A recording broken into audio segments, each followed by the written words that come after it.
श्री कृष्ण का बचपन ब्रज भूमि में माखन चुराते, गायें चराते, गोपियों के साथ रास रचाते और राधा रानी संग दिव्य प्रेम में लीन रहते हुए बीता। ब्रज उनकी प्रेममयी बाल लीलाओं का केंद्र था, जहां उन्होंने कालिया नाग का दमन किया, गोवर्धन पर्वत उठाया और रास लीला के द्वारा प्रेम का उच्चतम आदर्श प्रस्तुत किया।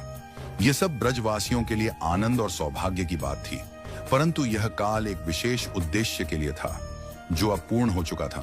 श्री कृष्ण का अवतार केवल रास रचाने या प्रेम बांटने के लिए नहीं हुआ था, बल्कि अधर्म का नाश और धर्म की स्थापना उनका मुख्य उद्देश्य था।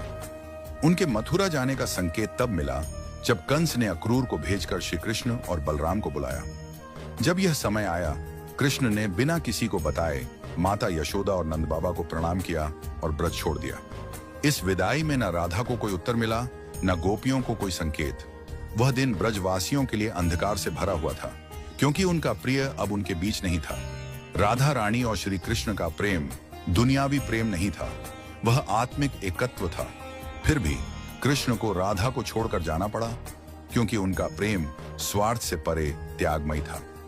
यह विरह कोई सजा नहीं थी, बल्कि उस दिव्य प्रेम की पराकाष्ठा थी, जहां प्रेम में मिलन से अधिक वियोग की पीड़ा भी आराधना बन जाती है। कृष्ण ने मथुरा में कंस का वध किया, पर वहां शांति नहीं मिली।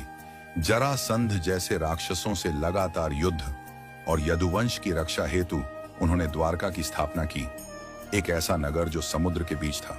फिर उन्होंने पांडवों को धर्म युद्ध में मार्गदर्शन दिया, गीता का उपदेश दिया और अधर्म का संहार किया। ब्रज का माखन चोर अब सारथी बनकर धर्म का रथ खींच रहा था। श्री कृष्ण का ब्रज छोड़ना एक सामान्य घटना नहीं थी, वह दिखाता है कि ईश्वर स्वयं भी मोह ममता छोड़कर कर्तव्य की राह पर बढ़ते हैं। ब्रज उनके प्रेम की लीला थी, पर द्वारका उनकी नीति और धर्म की लीला का मंच बनी। श्री कृष्ण ने यह सिखाया कि प्रेम अत्यंत महत्वपूर्ण है, पर धर्म और कर्तव्य उससे भी बड़ा है। राधा रानी और गोपियां कभी द्वारका नहीं गईं, श्री कृष्ण कभी ब्रज लौटकर नहीं आए, फिर भी प्रेम आज भी जीवित है। उनका यह विरह ही भक्ति का सबसे ऊंचा रस बन गया, जहां मिलन की लालसा ही भक्ति बन गई।